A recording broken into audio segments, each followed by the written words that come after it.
बिस्मिल्लाहिर्रहमानिर्रहीम। अस्सलाम वालेकुम। मैं आपका मेज़बान हूँ समी इब्राहीम और आप हमारा सोशल मीडिया देख रहे हैं। आज 27 अगस्त है, जुमेरात, और इस्लामाबाद में रात का वक्त है और मैं आपसे मुखातिब हूँ। सारा दिन मौसम गर्म ही रहा, सूरज, धूप, बादल आपस में आँख मचोली रही, लेकिन हब्स थी, गर्म रहा मौसम।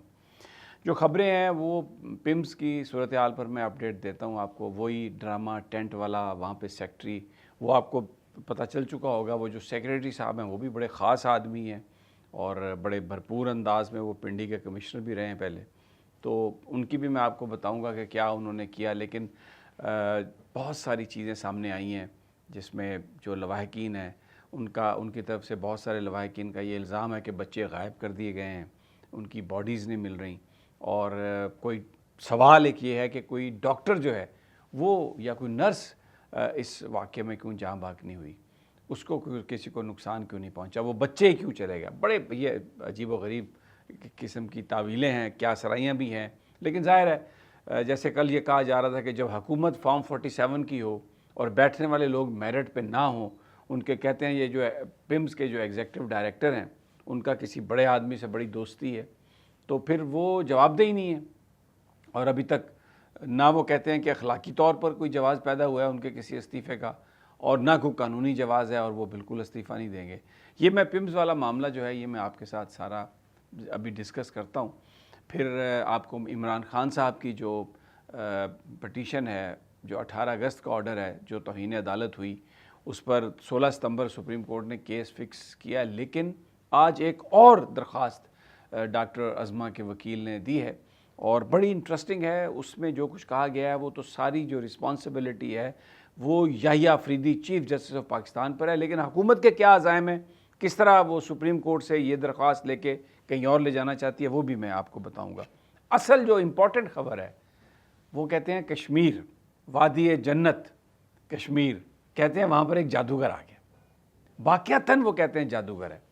वो जो बैरिस्टर इफ्तिखार गिलानी, जिनको नवाज़ शरीफ साहब ने कहा है कि वो आज़ाद कश्मीर के वज़ीर-ए-आज़म बनेंगे, आप ये देखें मुज़फ़्फ़राबाद की जनरल इलेक्शन में सीट में वो इलेक्शन हार गए, फिर टेक्नोक्रेट की सीट पर उन्हें मुंतखब करवाया गया, और अब मियाँ साहब ने कहा कि ये बैरिस्टर जो हैं इफ्तिखार ये वज़ीर-ए-आज़म होंगे आज़ाद कश्मीर के। मेरी बहुत सारे लोगों से बात हुई, वो कहते हैं वो जादूगर है, उसकी आँखों में ना जाने क्या है, जो उसको देखता है उसके सहर में मुब्तला हो जाता है, और वो इतनी खूबसूरत बातें करता है। अगर वो बात कर रहा हो तो लोग कहते हैं कि जो उसकी बातें सुन रहा है उसका जी चाहता है कि वो बातें सुनता रहे उसकी, और गिलानी साहब बोलते रहे। अच्छा, कुछ और चीज़ें भी मुझे मालूम हुई है। मारवी मेमन साहबा जो रही हैं PMLN में भी और दूसरी क्यू में भी, और फिर वो बहुत ISPR के बहुत नज़दीक थी, उनके बारे में ये कहा जाता है कि आज से कई साल पहले जब किसी कैंपेन में इफ्तिखार गिलानी साहब का उनका टाकरा हुआ, तो ये इतने बड़े जादूगर हैं इफ्तिखार गिलानी साहब कि रिपोर्टेडली इनके साथ बात शादी तक जा पहुंची और बड़ी गुफ्तगू भी हुई रिपोर्टेडली। अब बात ये है कि ये एक बड़ी, ये एक अजीबो गरीब किस्म की ये कहानी है सारी। नून लीग में कौन इनका सबसे बड़ा सपोर्टर है? वो कहते हैं कि इस वक्त जो कहानी है उसके मुताबिक मरियम नवाज़ साहबा उनको बहुत ज़्यादा सपोर्ट करती हैं। तो ये जो जादूगर हैं इनका जादू हर तरफ चल गया। मैंने आपको बताया पहले भी चला था, अब फिर चला है।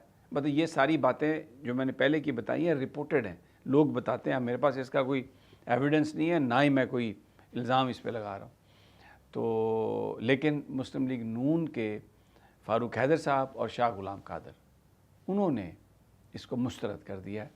और भी बहुत सारे लोग हैं जो इस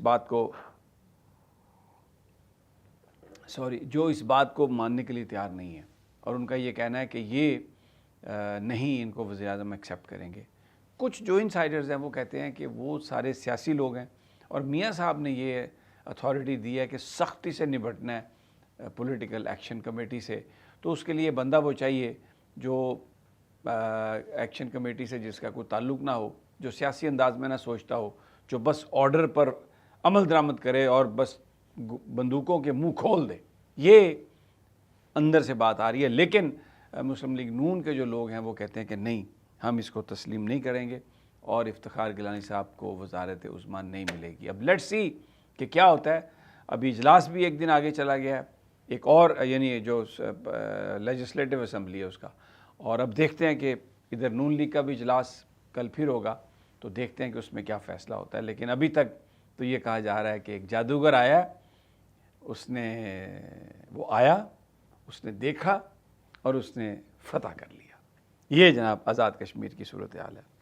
اب آ جائیے خالد یوسف چودھری صاحب، ان کی طرف سے مجھے وہ درخواست موصول ہوئی ہے جس میں یہ کہا گیا ہے سپریم کورٹ سے، اور اس کو ڈائری نمبر بھی لگا دیا گیا بائی دا وے، کہ 18 تاریخ کے آرڈر پر عمل نہ کرنے پر کارروائی جو ہے وہ شروع کی جائے۔ اس سے قبل آرڈر جو ہوا اس پر عمل درآمد نہیں ہوا، اور ساتھ میں کہا گیا ہے کہ عمران خان ایک نیشنل ہیرو ہیں، ان کی طبیعت خراب ہے، اور اگر یہ تاخیر ہوئی تو اس سے ان کی طبیعت مزید خراب ہو سکتی ہے۔ اور یہ میں آپ کو بتا دوں کہ 1 اگست کو جو پینل حکومت کا جو گیا تھا بورڈ، اس میں جو کارڈیالوجسٹ ہیں انہوں نے یہ بات کہی تھی کہ ان کا عمران خان صاحب کا سٹی NGO ہونا چاہیے، اور آج 27 دن ہو گئے ہیں اور وہ ٹیسٹ نہیں ہوا۔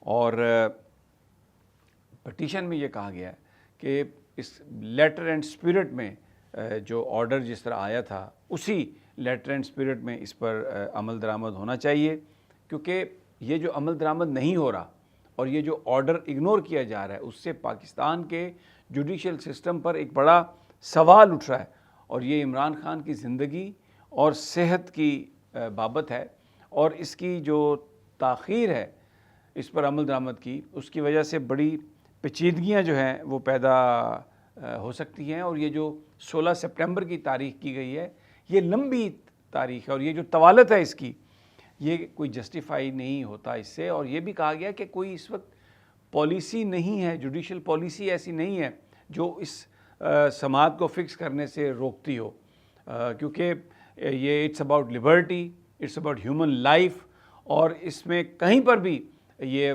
جوڈیشل جو پالیسی ہے اس میں ایسا نہیں ہے کہ یہ مقدمات نہیں سنے جا سکتے، اور بلکہ جو پالیسی ہے وہ تو یہ کہتی ہے کہ اس طرح کے جو معاملات ہیں ان کو اہمیت دینی ہے۔ تو اس لیے اب یہ ساری جو بال ہے، اب جوڈیشل پالیسی اور اس پر عمل درآمد، لیٹر اینڈ اسپرٹ میں سپریم کورٹ کے فیصلوں پر عمل درآمد، یہ تو چیف جسٹس آف پاکستان کی فیلڈ ہے۔ یہ تو ڈائریکٹ جو الزام ہے یحییٰ آفریدی پہ آ رہا ہے کہ اگر آپ نے نہیں کیا اور تاخیر ہوئی، اس طوالت سے اگر کچھ ہوا تو اس کے رسپانسبل آپ ہیں۔ تو یہ تو یحییٰ آفریدی کو اس پٹیشن نے براہ راست ان سے یہ سوال کر دیا، اور یہ انہوں نے کہا ہے کہ اس کو جلدی اس کو سنا جائے۔ اب دیکھتے ہیں کہ یحییٰ آفریدی صاحب کیا کرتے ہیں۔ اس کے اندر جو پوائنٹس ہیں وہ بہت زبردست ہیں، اور پمز میں نے آپ کو بتایا کہ جو صورتحال ہے وہاں پر جو لگائے گئے ہیں صاحب، پہلے کمشنر پنڈی تھے، اور یہ گندم سکینڈل میں بھی ان کا نام آیا، اور پھر اس کے بعد ایک بڑے اہم شخصیت کے قریبی عزیز، ان کے ساتھ تعلقات کے حوالے سے بھی ان کا بڑا نام آیا۔ ان کو ہٹا دیا گیا تھا، اب ایک طریقے سے ان کو اس معاملے میں ڈال کے تو ان کا ریوائول بھی کیا گیا تاکہ ان کی کہیں پر جو پوسٹنگ ہے وہ بھی ہو سکے، لیکن لوگ پریشان ہیں، کچھ بھی ابھی پتہ نہیں، اور ایسا لگ رہا ہے کہ یہ بچانے کی کوشش کی جا رہی ہے جو لوگ اس میں مورد الزام ہیں، جن کے اوپر یہ ساری رسپانسبلٹی آتی ہے۔ اگلی ویڈیو تک مجھے اجازت دیجیے، اللہ نگہبان۔